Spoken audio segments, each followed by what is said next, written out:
Today is August 21st. The Yankees have a 2-game sweep of the Rays. Everyone they needed to lose lost, and they've got a 4-game set against Boston coming up. Woo! Recaps galore, weekly awards, stat lines, steam and hot takes. Woo! Get your Yankees news from these two fine dudes. It's time for Talkin' Yanks. Talkin' Yanks with old John Boy and Jake. Talkin' Yanks with old John Boy and Jake. Hello and welcome to Talkin' Yanks. Thank you very much for tuning in and joining us on this fine Thursday morning, rainy fall feel. Playoff weather, Jake? I don't know. Turtlenecks? Maybe. The bait smelling good. I haven't bit yet. It might be fake meat. I don't know. But it's exciting time in Yankees baseball. They gain a game in the division. They gain 2 games in the wild card. Jake, how are you? James, Davis, everyone tuning in. We haven't done anything yet. That's a quote from manager Aaron Boone. I'm good. I mean, this past week went as good as possible. I had mentally prepped myself, as I showed in the Boone interview, that this Tampa series kind of didn't matter to me. And then Cam Schlittler made it matter. And then the Yankees made it matter. And the Yankees are one of the hottest teams in baseball right now, going into hosting a home set with the Boston Red Sox, who, coming from a week ago, they were behind them, chasing them, chaos, and now if the playoffs ended today, they would be hosting Boston at home. Let's see what that looks like, because we've had divisional struggles, even with our the best Yankees team we've seen last year's. Although we could do an off-season episode between the Talkin' Yanks era baseball teams, because 2017 was fun and 2019 was good. Anyways, we're going to roll it out there for 4, and last night was chaos. And I'll admit to the people, Trent's second homer after the weave came in and put out the fire, Trent put me to sleep. I was on the couch, lights out. I wake up and Devin Williams is pitching in the 10th inning with 2 runners on in a 6-4 game. I was in shock. I was in actual shock of what had happened. So catching up on that was cool. And watching the final couple pitches and Devin little leg freak out, sure. Some bugaboos got zapped. Okay. First road extra inning win. Devin getting the final outs, showing emotion. But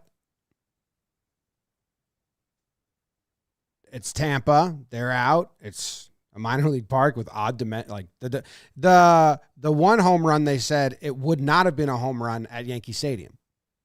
How do you like that? Is that wind or wall size, or is the dimensions different? I think there's a slight tweak in the wall. I saw the 322 feet mentioned. I don't know. I don't know what that really was. And it's just a fact that a lot of information is still just nothing. Whose home was that? It's just true. Was that Camanero's? I thought it was Caballero. Caballero. What did you Caminero. I thought the announcer said the wrong name at one point, and then I realized, oh, whoa, those are kind of similar names. Yeah. Must have been confusing. We saw old friend Everson Pereira. He's kind of got an evil goatee going these days. Didn't recognize him, but he got a hit. And everyone homered. Like, the one fact that a lot of the articles wrote that I noted, which I think is wild if you hadn't heard this or read this, the Yankees... Where is it? Yankees scored 19 runs over this 2-game series. All 19 runs came via home run. That's a wild stat. Most runs for any team over 2 games with all homers ever, according to stats. Yeah, that's where I was interested when you said bugaboo squashed. I was interested to see where you went with that. Road extra innings in Devon. I don't know how much of that bugaboo is squashed. Well, the road Yeah, extra innings, because they hadn't done it yet. Right, the road extra innings. Devin, I lumped in, but I don't believe that one yet. Yeah. Okay. Yeah, and the homers, I don't know. The Yankees can homer. It was funny, a historic game, the most home runs ever in a Yankee game. And it's like, oh, wait, they did that opening weekend. That's the record. Torpedo bat time. So pretty insane. The 5 different players with multi-homer games in a 2-game set, like that is just Looney Tunes. So, hey, I don't know. From where we were a week ago, coming out of the trade deadline, the bullpen's broken. What is this team? For this last week of the season, it's been a perfect score, which they haven't had a lot of those, maybe since the opening weekend of the season. And yeah, it either in 4 days, we're going to be talking AL East, we're going to be talking World Series again. Or in 4 days, we're going to be talking about, okay, so we're going to make the wild card and we're going to beat these bad teams. And yeah, it's not hopefully Fried gets anymore. Fixed. The playoff situation has just shaped into such a nice spot for them, and they do have the weaker schedule.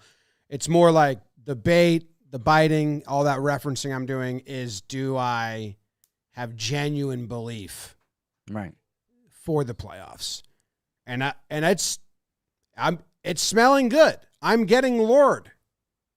Yeah, I think again, I almost don't want to say too much before Boston. This is an anti-jinx episode. Because they still made mistakes in this. They gave up a lead late. Jazz made 2 plays in the field that I was like, Jazz, you make those. Goldie missed a scoop. Like, there's still a laundry list of, like, kind of sloppy, but not totally sloppy.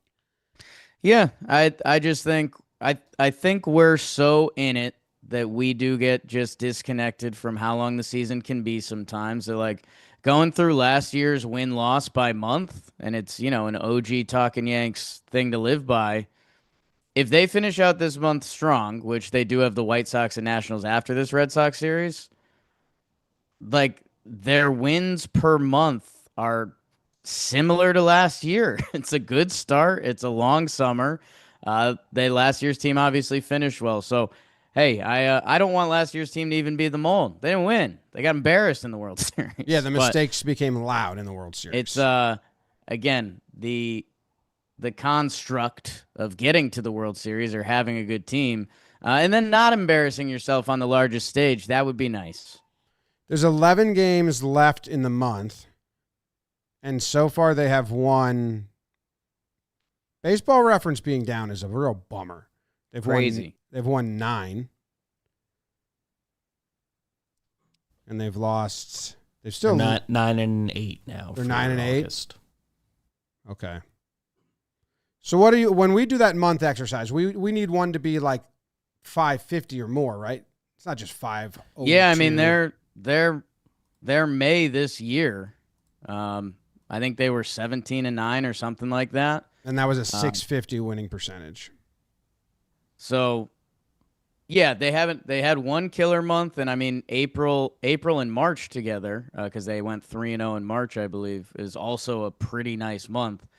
But yeah, it's just been a drag for basically June 1st until the last week. So even if they survive Boston with 2 wins, with the White Sox and the Nationals, like that could be a 5-2 really easily. It could be better than that. It could be worse. It's baseball. But then this month can look good. And now, we were doing win projections and stuff like that. Even after the last week, all of those numbers are looking a lot better. They win 7 of the 11, which is a big percentage. They get to a 571 winning percentage in August, which I wonder if that matches last year's. And if they win 6 of 11, which is closer to what they've kind of been doing against good teams and all that, they would get to a 535. So that's kind of the difference right there in the way we look at the months. 530 versus 570. So 7 more wins. 538 last August. 570 last August? 538 last August. So went 14-12. So they're on pace to just have the similar season. I think they love their recipe so much for whatever reason, and they're doing it again. Just take summers off. I think we looked at it. either on Wake and Jake or somewhere else, or just in the office. But Jake and I were looking, and it was like every month is like within 1 or 2 games of what they did same month last year. It's insane. The other teams are doing different stuff, but I think their May was a little juicier last year. Their May was like 21-7 last year, but otherwise it's in lockstep. On this date last year, they were 74-53, and they're 69-57 right now. Okay. All right. Well, shall we get into these 2 games? I think so, right? They were kind of juicy. Is there any grounds creeping? Grounds creeping. Rosario's back from the IL, so they sent Ascara down. Hedrick got placed on the 15-day IL with forearm contusion, and it smelled like, is this roster management because they've been talking about how hard it's going to be when they have to bring Cruz, Yarby, and Loaizaga back up?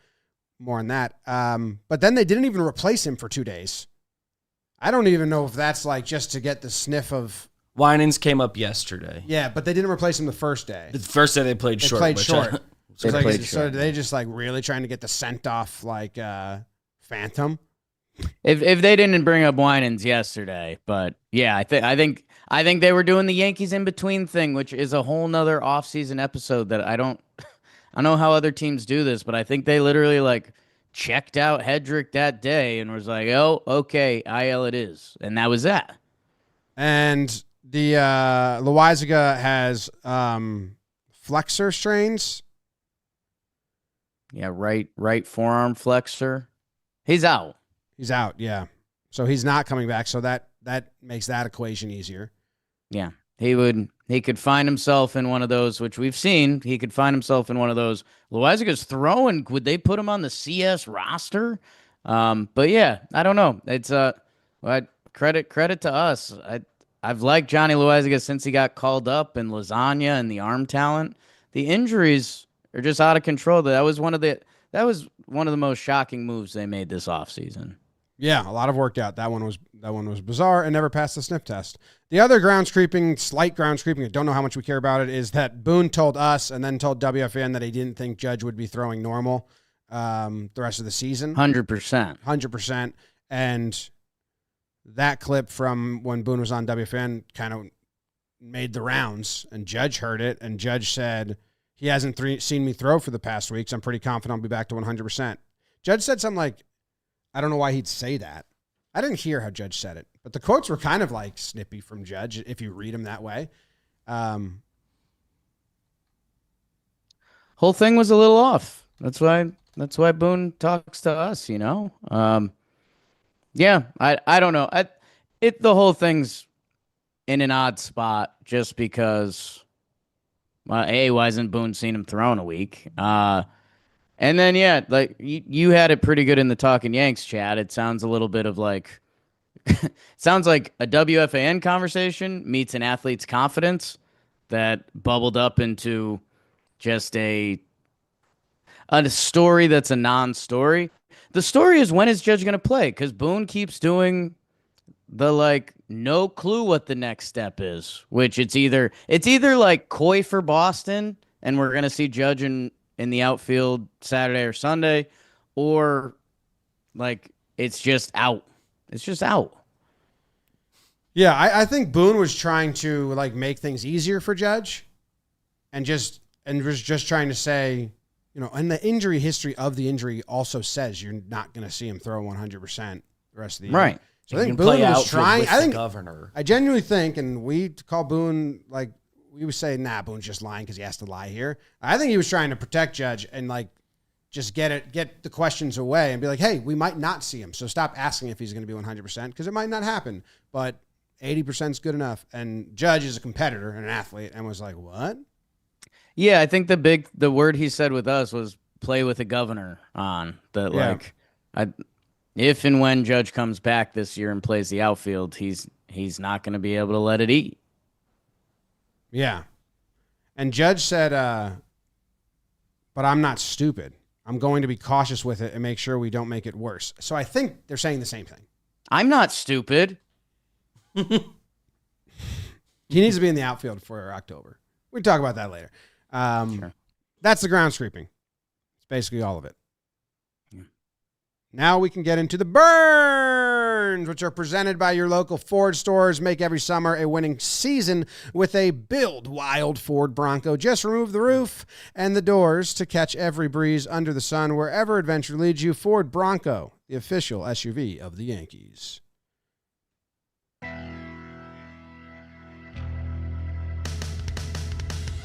A big week for the Yankees as the season rode on to Tampa with Carlos starting the first of two at George M. Steinbrenner Field. A little rain couldn't delay the Yankees' power. I'm judging your belly, G. 3 homers in the first make it 3-0 Yanks. Make it 5, the gentleman. Caballero, 2-run homer. He would have 2 on the day. So would Belly and Stanton. Hey, Jazz and Rice each have one of their own. It's an absolute barrage. 9 home runs ties the Yankees' all-time record that they set earlier this season. Rodon was good. To Leiter, to Yeri, to Hill. Yanks win. Game 1, 13-3 final. Another one of those fake games. You got Beebs really good with a line that I missed, I guess. Just referencing the gentleman. Oh, Just a group chat joke. Caballero, the gentleman.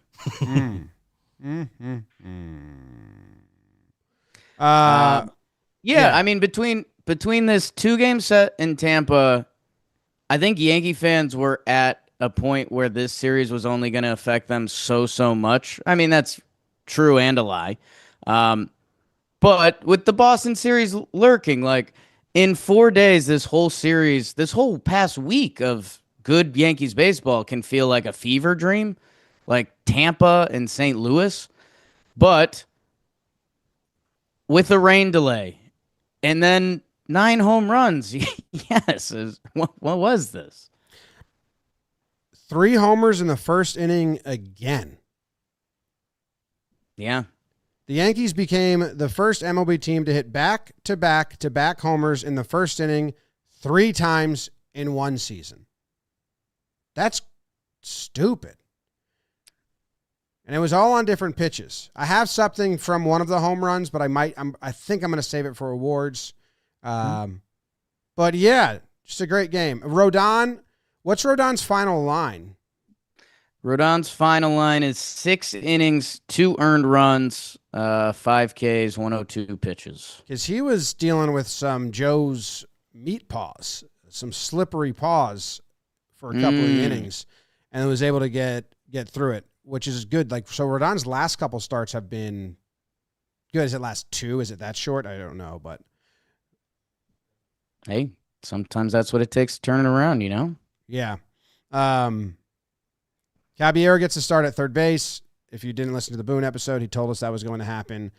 That was good. He actually made a play. He didn't throw out the runner because he's fast, but he made a sliding, diving, whatever you want to call it, down the line that I think might have scored another run. Like, I think it saved a run. I think people aren't looking at it because he didn't throw the runner out, but it was first and third. And if that gets by him and is a slow roller to the corner, I don't know who was running on first, but if it's a Speedy Ray, it might have saved a run. It was a nice play. I hadn't seen him at third yet, so I'm kind of just like clocking Caballero at all the positions, and that I thought that was a play that was of note.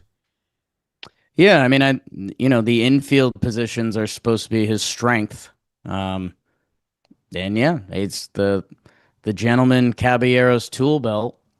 Interesting to see that, and it's I think in a good way. I mean, it's very easy to say this when there's winning baseball, but like we have a starting lineup that we're comfortable with, and that was kind of the whole argument. But like everyone should be on watch. Like Caballero should be coming for your spot. He also dropped one in this game. Yes. Just a straight pop-up, like a 12-2 game.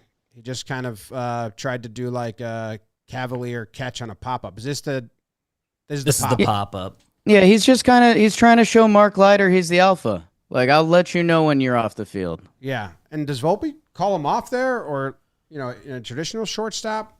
He's really rangy. I don't know. That's a weird play. I think it's a 10-run game, so no one cares, but You want to clean that up.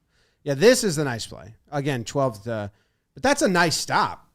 It's a nice stop. He does get up and fire it. Like, if that's not a fast runner, like, I think we're talking about that play. Like, whoa. Okay. That was nice. Anything else from this game besides Shane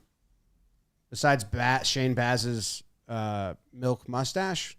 Boz. The Boz stash? If he was on my team, I'd make shirts and call it the Boz stash. Wizard of Boz. Yeah, his baseball reference picture shocks me every time. And yeah, I don't know where he's at. I don't know where the whole Rays team's at. It felt like everything was going well for them, and then everything fell apart, which might have been their month-and-a-half road trip or whatever. And yeah, people were asking me if they thought if there was tipping in this game. And I don't know. I mean, that's always a rumor thing. I mean, look at that. That is. It kind of looks like if Fairbanks got dipped in some chemicals. He would be like a sick character in an old Western movie. Oh yeah, dude. They have an awesome nickname for him. You don't mess with that guy. I think they'd say the blonde face of death. Hey, they hit 9 homers. And everyone got multiple. Crazy. Okay. So there's not really any bench moves or anything like that to talk about. They got Stanton out real early. They did. Rosario gets another hit. He can't be stopped. He can't. Okay. Game 2. Shall we go to game 2? Sure. No stolen bases in this game because they were up so big. Just homer. Leiter comes in, Yeri and Hill. All right. Now it's time to tell you about Shady Rays. Wonder if I have a pair around me. Usually I do. Oh, I probably do in my backpack because I genuinely don't really go anywhere without them during summer because sometimes the sun's strong, Jake, hurts my eyes, and I throw on my sunglasses. People are familiar with that concept.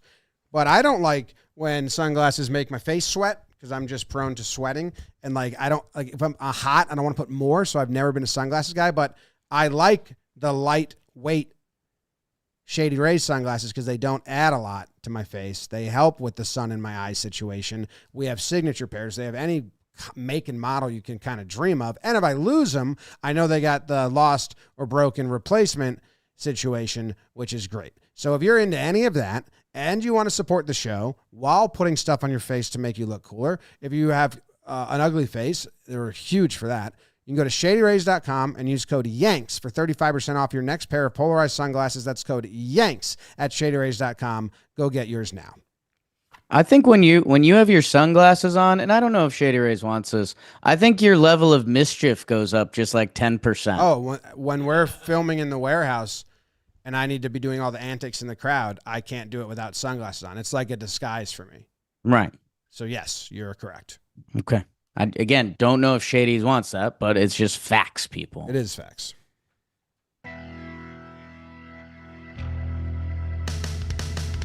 Yanks go for the baby sweep with the baby of the staff, Cam, who would try to schlit down the throats of the Rays against Rasmussen, but the Yanks drew first blood, a sleepy leadoff homer by Trent. It's 1-0 Yanks. It'd stay that way until the 4th. Austin goes 3-16, 2-0 Yanks. Shh. Cam has a no Schlitter going. Perfect into the 7th until Chandler bings one for Tampa. 6.2, 1 hit, 0 earned runs, 8 Ks for the young righty. Grisham goes and puts everyone to bed, literally. But his second homer of the day. But wake up, a nightmare. Weave and David can't put him to bed now. It's Buenos Cantos. Hit the music. Giancarlo. Let the rhythm take you over, Giancarlo. Te quiero. Pinch hit homers. Hell, even Austin goes to the wells once more. 7 minutes in Devon felt like it took forever, but the Yanks go Schlittler to Weave to Bednar to Williams. Yanks sweep the Rays as they win 6-4 final. Now this is a game Honestly, I texted you guys when I thought Bednar was just going to get the save before he blew it. I texted you guys and I said, this win does so much more for me than game one. Because kind of the homer barrage, I don't know how much that translates to postseason wins. When everyone in the lineup homers, it's like, what is this? Did they have the pitches? Was the white face of death just gassed from the rain delay because he got warmed up 2 hours earlier and then had to shut the body down and get back up? Like, what is this? It's awesome. I love it in the regular season. But to me, I'm looking for stuff that translates to the postseason to give me confidence there. And it doesn't. It's like, great, but I don't know. You know, I think people understand what I'm saying. This game, it was a 3-1 game. Schlittler was awesome. Weave comes out. He locks it down when the bases were loaded. He does give up a solo later, the next inning. So I'm like, if Bednar comes and holds this down, boom. Like, that win gives me much more confidence. It feels like a tight game. You got to use your bullpen. You got big outs, like bring in the fireman weave, all that stuff. And then Bednar blows it. And I'm like, oh, fuck. And then I thought, okay, well, I think I texted after that. I said, well, we got to get our road extras win. Scratch that. And then you get pinch hit Stan. That does a lot for me for playoff hopes. Crazy. So this win was a wild one. I feel like they have something on Fairbanks. His last blown save was also against the Yankees. I think he's a 2-pitch guy. So either they like have the rhythm of him. He threw a slider to Volpe last time, and Volpe crushed it. Stan crushed that one. Wellesley crushed that one. Yeah, the only thing I'd say on Fairbanks, hey, he's a reliever they've seen a lot, and he's had a little bit of a mixed bag of a year. And when you look where those pitches were, like, I mean, that Wells homer is middle, and that's similar to the pitch he hit for a homer earlier in the game. Stanton, he threw him the same pitch again. That Susan and Dave were having such a blast on the broadcast. I think, you know, those two are ball knowers numero uno, is a way I describe them. And I think they were probably pretty anxious about how the rest of the season was going to wind down, that they needed this last week as well. That Susan was like cackling on the broadcast. She had and she was like, he threw Stanton the same pitch. Why would he do that? And it was beautiful. So I would just say it's seeing Fairbanks a lot, and those couple of locations and pitches.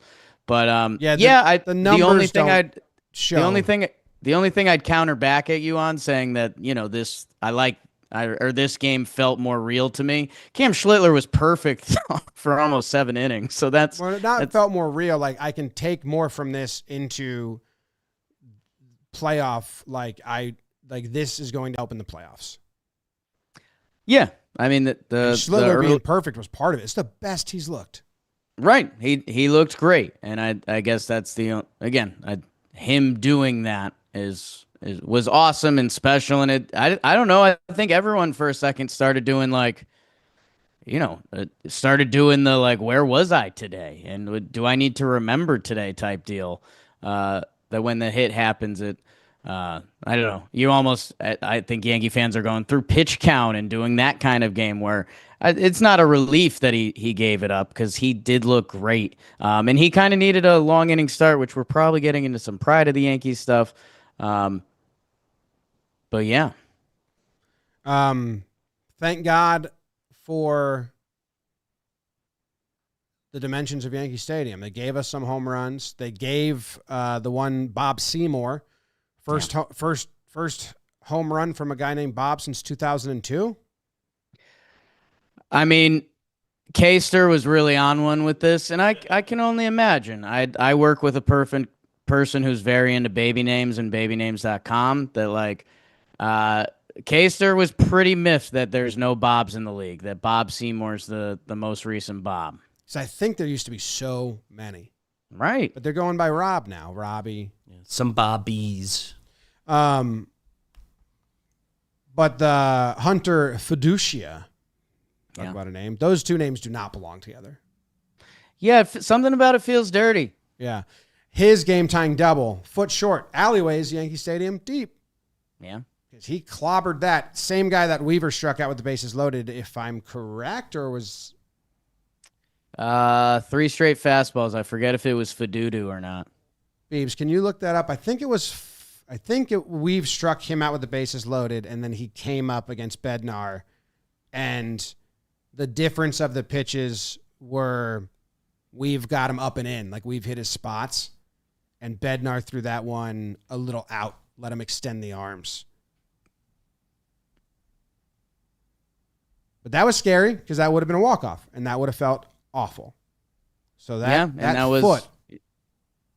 You guys know the I messaged a controversial take in the Talkin Yanks chat yesterday.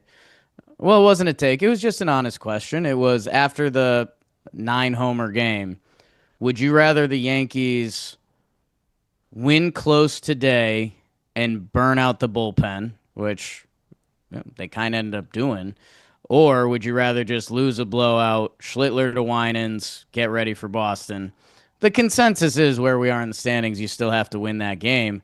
But I don't know. I just note it for we've seen at different points this season how thin the bullpen can get. I mean, when Weaver's out and if Bednar's out, I mean, they all threw Weaver, Bednar, Williams all threw 20+ last night. So just something to watch for the Boston series. And I also call the Yankees out when they try to play baseball God and try to overmanage. They had to go out and win this game, especially after what Schlittler did and all that. So I obviously have no qualms with that, but something to note going forward. I don't have qualms. You hope it doesn't mess you up. I think, obviously, we were asking Boone, like, if, I guess the way we were saying, like, if it arises that you can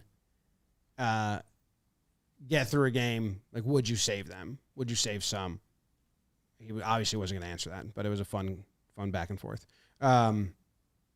Where the standings are, like with Boston losing their 2 games and kind of knowing that if you win, you're now a game up on them, or a game and a half, or a half game. I think they're a game up on them. I think a game and a half right now. I think. So that helps the series out. Like, that's where, like, the way the standings have fell is kind of wild. They're 2 games up on Boston in the loss column. And so now if they win 3 out of 4, like if they split this series, they stay ahead of them. So yes, I think it was good. You don't want to use that. Yeah, that's so that's where we were when we were tied with them, 5 games back in the division, and now the Yankees are 4 games back in the division, and Boston is a game and a half behind them. So yes, once you find out Boston lost their 2 games, it is huge. It is like the 3rd time this year they're going into a series against Boston where Boston has the day off before. Yeah. So they get the like something. Feels like one of the main things they should look at when putting together a calendar, but whatever. I don't need that. Yeah, it's hard to do, but it is kind of annoying. And how many did they throw? Like, why didn't the Yankees just play Tampa Monday, Tuesday? Yeah, I don't know. Tampa schedule? No idea. Weaver threw 20, Bednar 27, Williams 24. So, yeah, we're gonna need some blowouts in these Boston games, or you're gonna need Cruz to come back and be like ready to be inserted. But we've heard him say that Leiter wasn't ready to be inserted because he just came off the IL. And I don't know what it is. I don't know if it's magic of baseball. I don't know if they give juicy balls for the Red Sox-Yankees series, but like these games get so chaotic so quick. Like you just end up in an 11-8 game in the 7th inning that you're going to need whatever arms you got. So, yeah, I obviously have no mind. This game was really fun until Trent put me to sleep, and then I woke up in the nightmare, and then it was fun again. But like, yeah, this Boston series is going to change how everyone feels about the whole season. Mm-hmm. Can you throw that against Bednar again? Volpe's in the corner of my eye when you were playing it on the screen. It looked like Volpe's reaction was like fun. Yeah. Just like, oh, Just a little 5-star in the back. Yeah. Just hung in there, hits the wall, stays in. That's nice. Save the game. Stan, crazy stuff. Caballero gets ejected from this game. I don't know if we're talking about that later, but he shouldn't have gotten ejected. But also, what was the situation? Were you awake for the disengagements, or is that? So yeah, the pitcher never engaged again, so it wasn't a third engagement, which I don't know. Is that? But it's a live ball. Just still the second disengagement. I believe it was still a live ball because he never went back on the rubber. That's so interesting with the pitch clock. So the pitch clock starts when he's on the rubber. So Fairbanks throws the second pickoff, gets the ball back, doesn't step on the rubber, so the pitch clock doesn't start, but it's a live ball, and now he's able to just throw it over again. I guess, as a base runner, you want to you're taught stay on the base until he's on the rubber. But it's kind of funky. I think Caballero was mad at him, the umpire, for that and then the overslide situation. He was pretty hot. He got ejected as he was walking away, which sucks. Former team.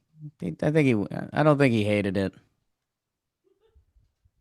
Get him in. Get out of there. Okay. Next up. Pride of the Yankees is brought to you by DraftKings. Use Yanks when you sign up with the DraftKings Sportsbook. Oh, shit. I get to go first. I hadn't even thought about it that way. Pride of the Yankees. Pride of the Yankees. Pride of the Yankees. Yeah. There's so much offense going on here. But I'm going to give it to the young kid from Boston who doesn't have to face his childhood team in the upcoming series, but pitch out of his mind and give it to the shitty little Schlittler. What was that? Because he was awesome. It was awesome. He made so many pitches. Remember that, like in this fourth start, he brought the curveball out, and we were like, whoa, dude, use that more. Best we've seen is curveball. He goes 6 2/3, 1 hit, 0 runs. He did leave the bases loaded, and needed Weave to get him out of that, so it wasn't a great ending. But the first 6 innings were incredible. He never got to a 3-ball count in the first 6 innings. He allowed only 3 balls out of the infield in those first 6 innings that were perfect. Generated 19 swing and misses, and his 8 strikeouts, all of them were swinging strikeouts. He just had nasty stuff.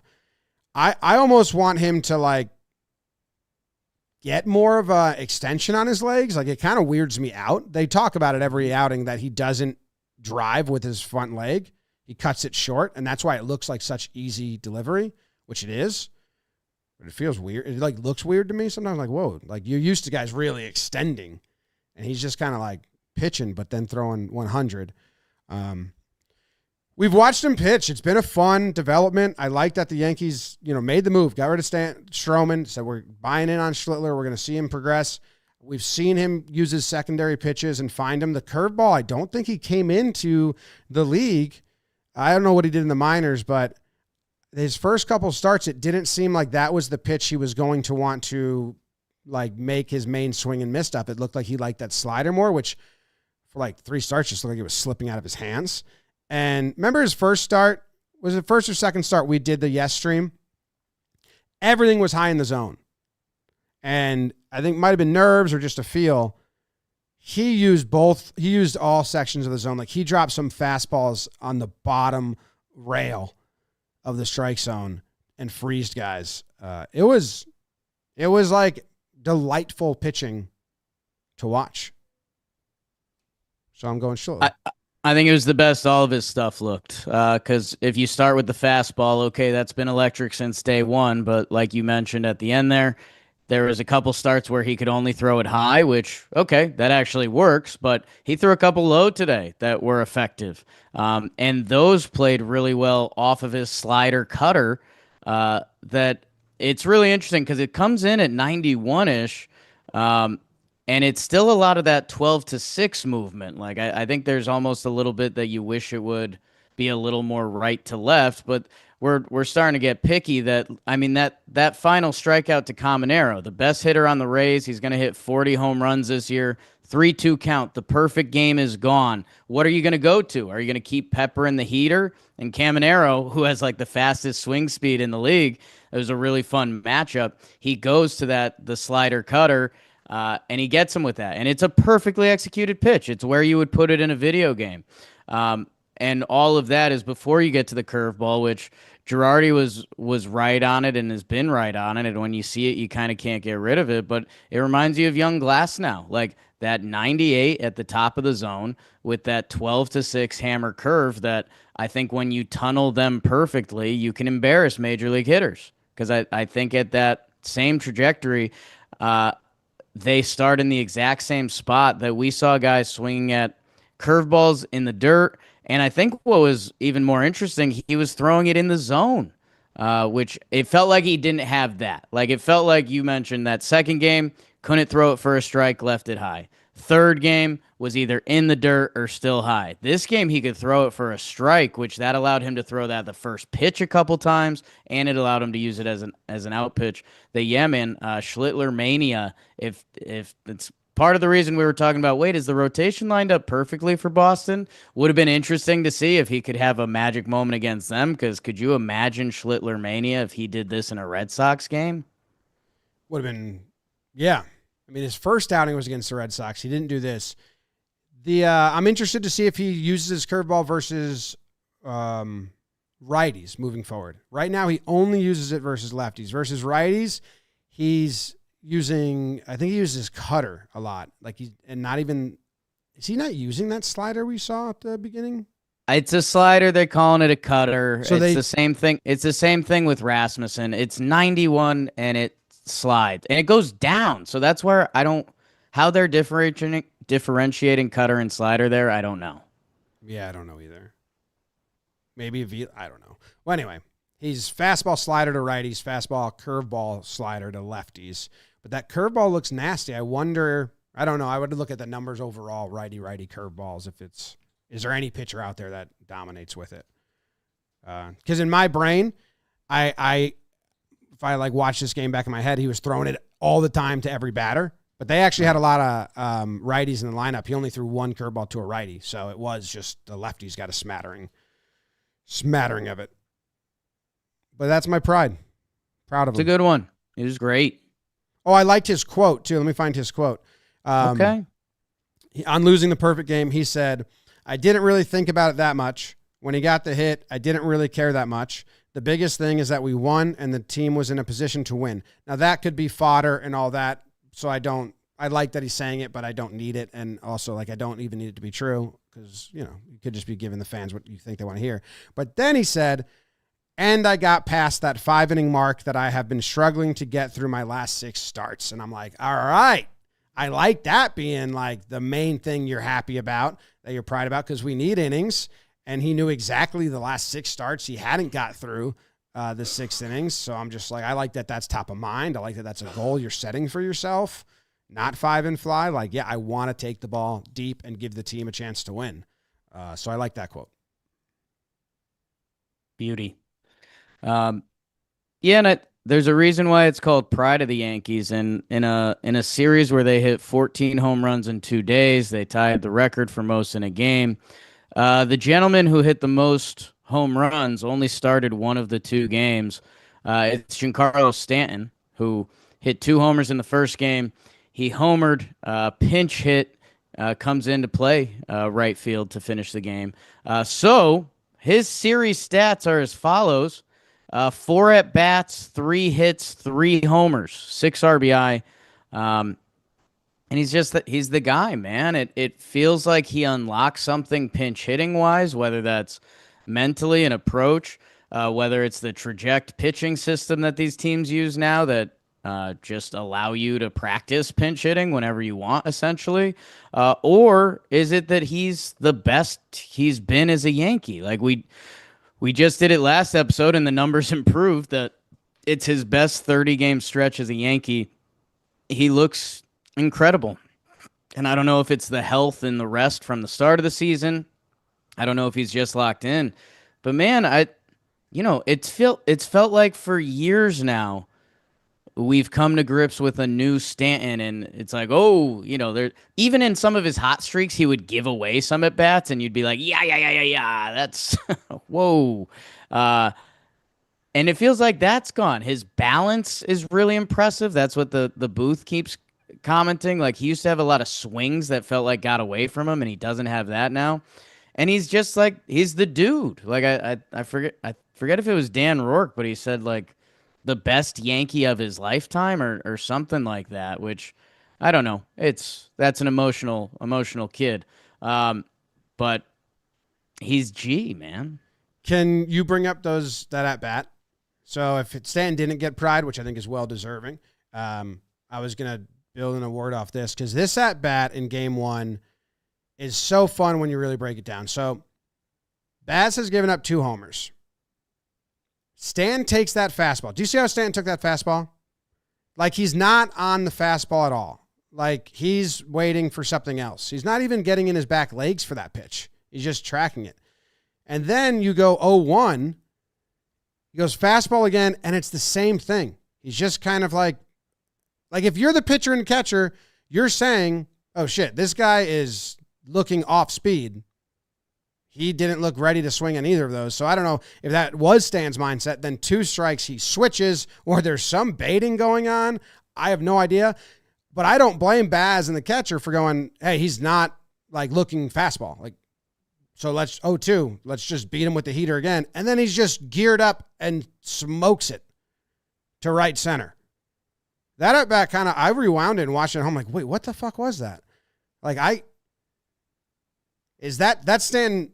Because they talk about how he hunts pitches. He writes down how pitchers have pitched him. He I don't know if it's fully guess hitting, but he's definitely trying to predict or be in the at bat approach. But he took 2 right down the middle. It looked like he had no interest. And then they throw the third, and it's like, gotcha, dummy. It was kind of wild. Yeah, I'd have to go through the history more in the at bat, and you'd love to actually get a real answer out of Stanton. That is that an old Manny Ramirez bait? Is it something from a previous at bat? Or I lean more towards his mentality is like he's probably going to stay fastball because I just took those 2. Like, right. Switch, be ready for it. 2 strikes, be ready for the fastball. But the first 2, he was not sitting fastball. Didn't seem like it. Yeah, it didn't seem like it. That at bat was kind of odd to me. The other homer against Fairbanks, the pinch hit. What are Baseball References down? I want to know his pinch hit numbers now on the season. Yeah, I mean, career, they're still bad. This season, he's been great. Yeah, he talked about how he had to learn how to do it. Like, my fake stat would be, I think he's 3 for 6 with 2 homers and a double in his last 6 pinch hit at bats. Let's see. He was 3 for 6 before this. Unless Baseball Reference just updated. He had a home run before, right? This is his second pinch hit home run of the season? Yeah, I don't believe it's updated yet. It's still giving the alert. So he's will update. 4 for 7 now with 2 homers and a double. That's crazy. Fake stat almost worked. Yeah. All right. Back-to-back MFers for Brad? You Yankee motherfucker. Ooh. That's got to hurt. What's the meanest thing we could put on a shirt about Brad that Boone would still laugh at it? Just like... like, we can't put fuck Brad. No. Blanche Osmus. Some sow. Yeah. Brad equal Blanche. Brad's the real... Will the real Blanche stand up and then a picture of him? We got options. Blanche number 1. Like top dog. Has he ever got back-to-back? Have they had back-to-back sweeps to start the year? No? Ooh. It's a 2-game set, so it's a little different. It's a little different. Last May, the Yankees won a series against the Twins where Osmus got MFer from Joe's, and then you gave MFer to Jake on an episode he wasn't on. And then the next series, he got both of your MFers against the White Sox. Seems like a goof. It's perplexing. And then he went back-to-back again in June. Giants series, then Twins again. Haha. Yankees win 5 straight. Cancels out one of those 5 losing streaks. The Rays have lost 5 in a row against the Yankees.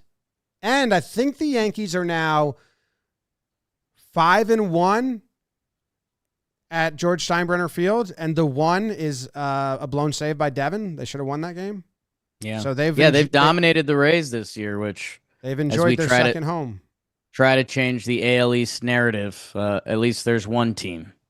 They're 9-4 against them now, something like that. It's good. Okay.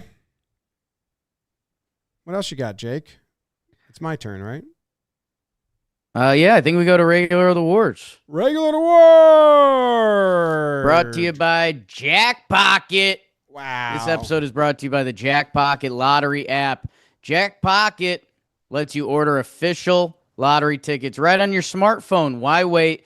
Download the Jack Pocket app to easily order Powerball, Mega Millions, or official state lottery tickets in just a few quick clicks. The #1 lottery app in America. Quick, simple, and secure. Here's the best part. If you're new to Jack Pocket, they've got a special offer for you. Wow, code awards. Download the app, opt in, get a free lottery ticket. Code awards when you sign up. Code awards on the Jack Pocket app to get your free ticket. And we're doing awards. We're doing awards. We're doing awards. We're doing awards.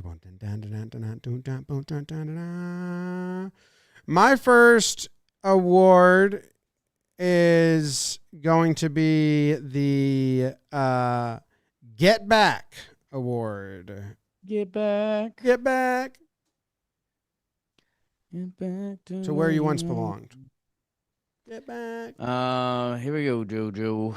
I don't think it's Rosario. I don't think it's this person, but I'm still gonna guess it. Austin Wells. Good guess, Right. but it's Bellinger. Okay. I thought he was more top billing. Bellinger had a great series. He had the most hits out of any Yankees in this series. He went 5 for 9, 3 RBIs, 2 home runs. He stole a base. He got thrown out going to third. That was odd, but whatever. So that's a 556 on base, 556 average. Good time to get back to where he once was, because it's been a tough August for Cody before this. In the 14 games leading up to this series, it was a 217 on base, a 148 batting average. Now, 2 games aren't going to cure August, but I think it was nice to see him get back to where he was. I remember him homering and having a great spring training, so I think he enjoys Steinbrenner Field. His at-bats were good.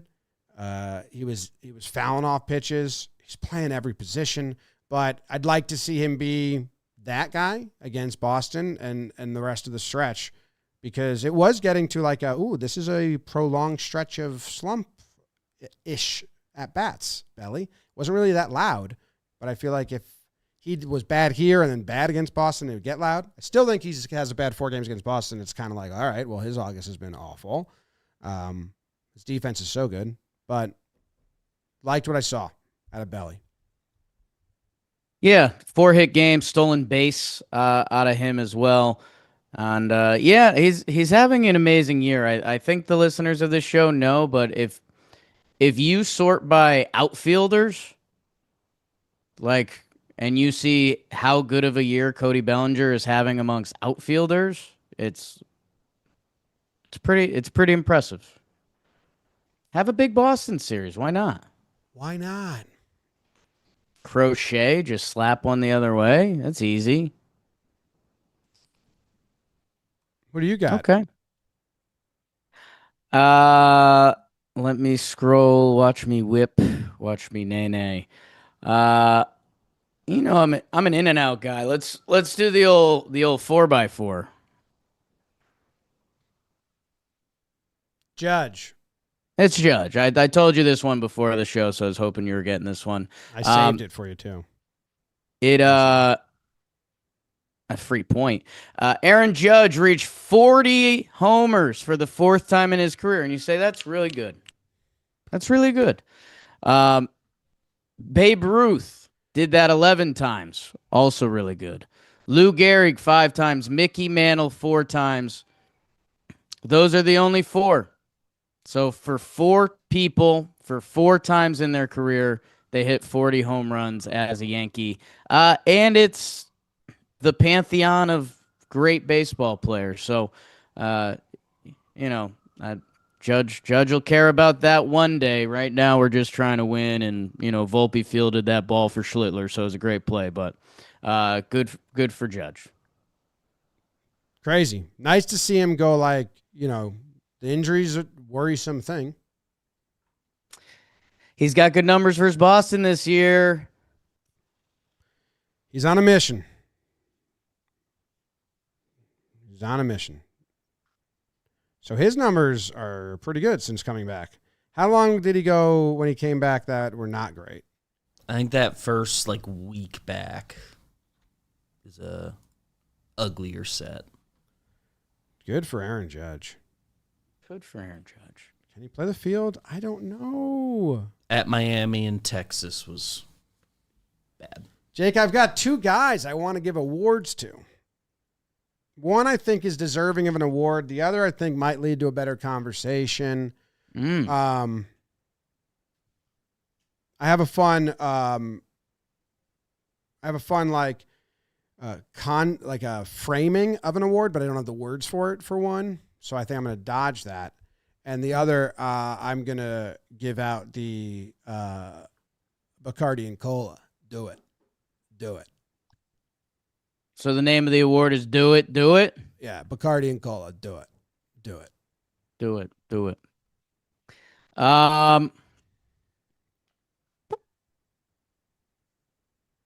Let's go Trent Grisham. He was the guy he was the other guy. I did kind of leak it a little bit. I said I thought Belly was top billing when you guessed Wellesley. I thought Wellesley was more of a second award. Back? Those are the 2 guys. Those are 3 guys I had lined up, and I thought Belly was more top billing than Wells. But Wellesley has 2 home runs, and I'm saying to him, do it. You got time off. You're not ground down. The best version of this team, IMO, is if Wellesley can be behind the plate, Rice and Goldie get starts versus lefties, Rice gets starts versus all the righties, Goldie and Rice pinch hit for each other as soon as the bullpen switch, and Wells handles the staff and the running game. But he needs to have results and quality at bats. So stepping stone, I don't even know. I'm not even in this world because so much has to happen, but do it. Take off. Good to see. I'm glad that was another one of the bugaboos I forgot, just Wells having something positive. Scratch that. I think, because if he can't, then Rice is your catcher. Rice has been the starting catcher.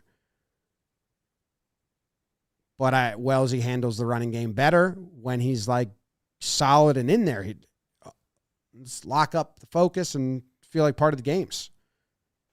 Yeah, and he's behind the dish for the Schlittler start, which, I don't know. I think if you were behind the dish for Schlittler's start today, it would have been a little messy, but it still would have been a great start. You just want to see Wells have some positivity. And, I mean, even him and Schlittler, Schlittler goes out there with tall guy alpha energy throwing 98.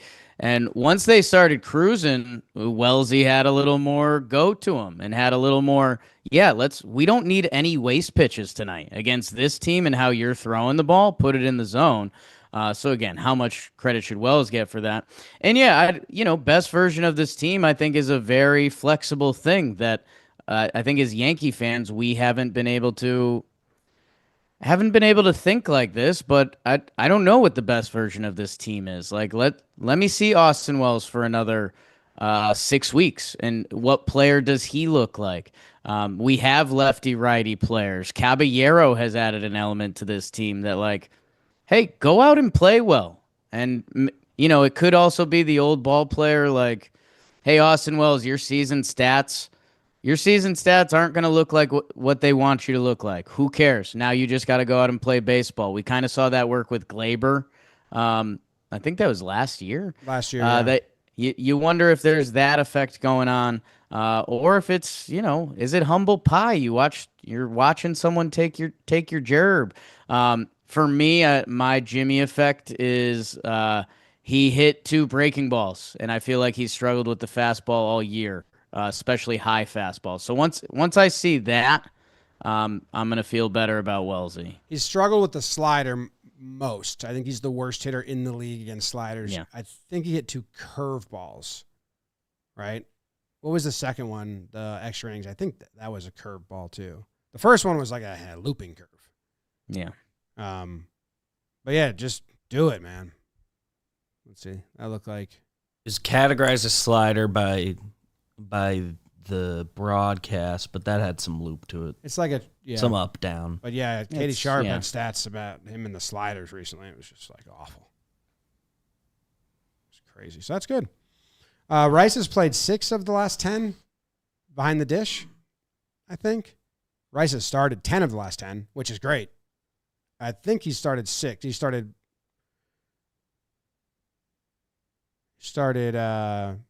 2 of 3 in St. Louis and 2 of 3 in Minnesota. Both of these. Yeah. Yeah. Last award by you? Last word by me. Okay.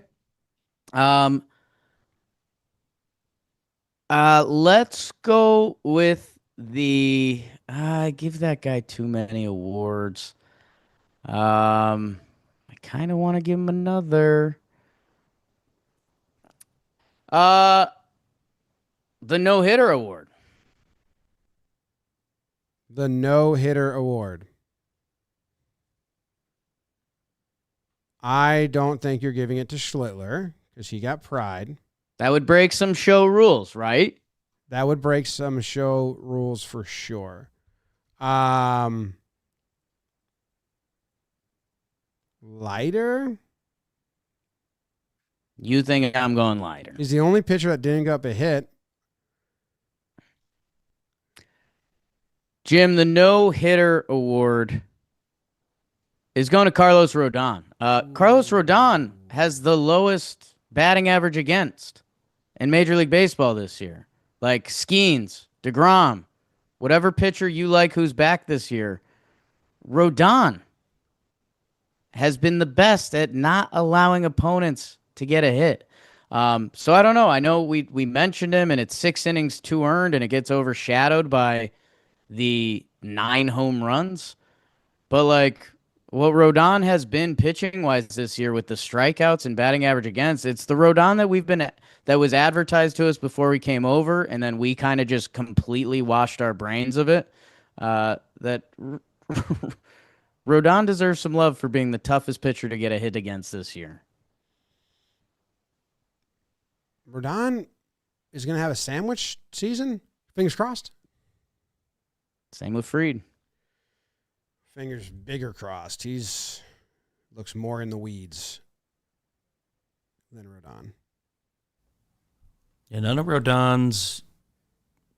Only like 2 of these, I think we would say, like bad starts statistically for Rodon. Some that aren't impressive.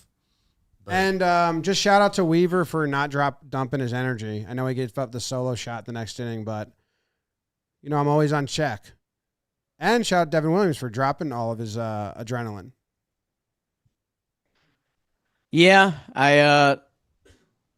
if this was a darker era of Talkin Yanks, there could be a Devin Williams Avarex that I think we're going to see him in a big moment in this Boston series, which is scary, but maybe this will spark him.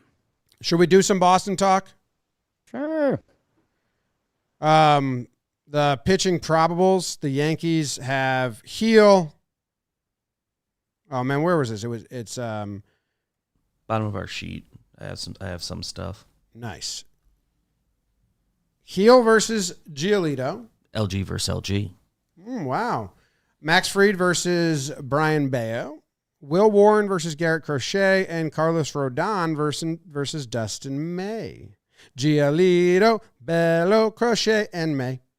Kind of a rhyming thing they've got going on. A little poetry. Boston lost 2 game set to Baltimore, who've been hot. They're 4-8 in their last 12. They won 7 in a row before that. They played the Yankees well. Are you nervous, Jake? Do you got anything to watch? What am I watching for? I think this is big for Fried. Like I think where he's at in his season and the way Boston can hit lefties, Fried can get back to a really good spot, or he can put us in a really dark place. So a big series for Fried. And yeah, I know this is the analysis that they pay us the big bucks for. How about Judge, man? Like, Stanton's doing his thing. Belly's been here all year. Like, the Yankees can be fully back if Aaron Judge has a massive weekend and the Yankees take 3 out of 4 against Boston, and then what? We're 3 games back of Toronto. Like, if we handle our business this series in a good way, we are then eyeing a Toronto series as, like, we're talking about winning the East again, and that things fell so far away from that I know it sounds corny, but give me some Judge, give me some Fried. I think Judge and Giolito match up well if Giolito decides to throw his changeup, which he doesn't throw to righties that often. But I think this deep into the season, Judge, who always improves his game, has improved against changeups this year, which is awesome. It's good. It's good stuff.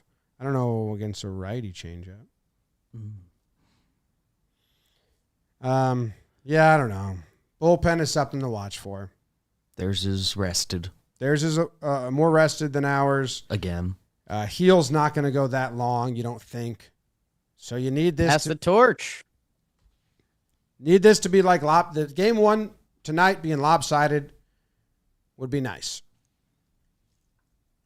I wouldn't bank on that. I think they're going to be Until they quit. hitting affairs. Maybe one of the 4 is a pitching duel. Because it Big reads, series. all the pitchers read like, oh, going to be good. But then they just run and hit and they steal signs from each other and they know each other so well. Be a good weekend for the Doval breakout. That would be nice. He's rested. Who's been getting a lot of their big innings for them? Hopefully Justin Wilson. Did they go bullpen day on Tuesday to prep for this? It looks like every reliever threw for them. Or did their starter come out just crazy early? They lost. Yeah. But 7 relievers? Was it extra innings? Because that hinders the restedness a little bit. Like they got yesterday off, but Bueller went for the game 111 innings. game 111 innings, so that makes sense. Yeah, everyone threw. They had to bring up Dick Fitz. Wow. Chapman, Wilson. They can hit Wilson. Come on, Matz, Weissert. We're going to be reminded that Narvaez was a Yankee. Yeah. For a If second. you forgot. Nathaniel Lowe, is that the first time seeing him as a Red Sox? Yep. And obviously Dustin May as well. This is our first time seeing Roman Anthony, right? They got him We saw last him. time. I have Maybe a twice. connection to him. My cousin Steve, you know Steve? I know Steve. He knew Roman Anthony. I think like his Okay. girlfriend is, I don't know the connection. His girlfriend is like his cousin or aunt. So when this kid was in high school, I was like, yeah, do you know this kid's name? And I didn't. He's like, he's the number 1 high school player in the country. Like, I don't know if we like said hi to him or gave him some merch or like something, but he's like, he likes you guys. I think Roman Anthony's been like, knows us since he was a high school kid. Okay. And now I hate his guts because he's on the Red Sox. Hated. It's fine. It's fine. We got his second career series. He came up for a Tampa 3-gamer, then Yankees faced him, and he only started one of those games. That's what it was. Yeah, he's like established but now. He's Been good. getting on base like a dude. So I'm interested to see what he looks like. We got all night games. Day game Saturday, Day I game believe. Saturday. All right. I mean, Thursday night, Friday night should be fun time at the stadium. I believe it's one of those 4 games, 4 different networks weeks. I'd really love, Jake, because you know the Red Sox are going to push the defense. I'd really love no overthrows and runners advancing on. I can't help you with that. When I say I want them to win the series clean, and that will give me, I'll be on the hook. Pawn Stars meme. Best I can do is a Trent casual catch. Just let's not throw the ball around. Let's not lose track of outs on the base. Oh, I paths. do. I mentioned this as I was going through awards because I want to give Ryan McMahon an award every episode because I enjoy a good third base play. He sits the first game, and last night he doesn't do anything, so it really shouldn't be an award. Although he did make a nice backhand pick, and I mentioned this to Boone, and Boone asked, "What does peacock mean?" And it's like, okay, go read a book, dude. He doesn't like nature that much, Boone. Ryan McMahon fielded to the backhand, and he did like it was a movie scene. He like looked away from the play for a second just to do it. Dude, Ryan McMahon takes really good at bats. He just misses the pitch that he should hit in the at bat, which again, that could be Ryan McMahon and a lot of baseball players. I know Kelsey Winger, who covers the Rockies, told us that he's kind of a streaky player. That I'm wondering if the hot streak is to come at some point. If it were to be this weekend, he'd become a lot of people's favorite baseball players. It's just funny because he's on time, like he's just not hitting it. Yeah, we didn't do this all episode. There's a giant difference between like his outs. Jazz is out sometimes. Sometimes Jazz goes both ways. Caballero's at bats and like Volpe's these 2 series. Volpe's like when he was swinging and missing this Rays series, he was not on time or close to the ball. He ends up with 2 hits. But man, some swings were like, whoa, dude. And then some takes. Every pitch that Volpe takes that's called a strike, he now does it's not. It's killing me again. It's going to be something to watch as this series goes. You said it should be fun at the stadium the next 2 nights. That mood can change really quickly. And if Caballero's just sitting on the bench, who's been amazing as a Yankee, amazing, a guy that can play every position. Yeah, the different just narratives that can come out of this series it's one of the widest ranges of a late Yankee series I think we've seen. What do you think the lineup is tonight against righty Giolito? Trent leadoff, obviously. Yeah. As we all knew coming into the season. Judge 2-hole DH. Belly 3-hole left field. Stanton cleaning up right field. So that would then be Rice catching, hitting 5th. Do we have Giolito splits by chance? Could we? He's pretty neutral. So this season, lefties are slugging a lot better. 430 slugging versus 387. OPS is 736 versus lefties and 688 versus righties. So I think they're going to lean lefties. So then, the thing with the lefties, you just have to double up at some point. So it's either you go Rice, Jazz, Goldie, or you go Rice, Goldie, Jazz. And then who am I missing? McMahon, Volpe. Yeah.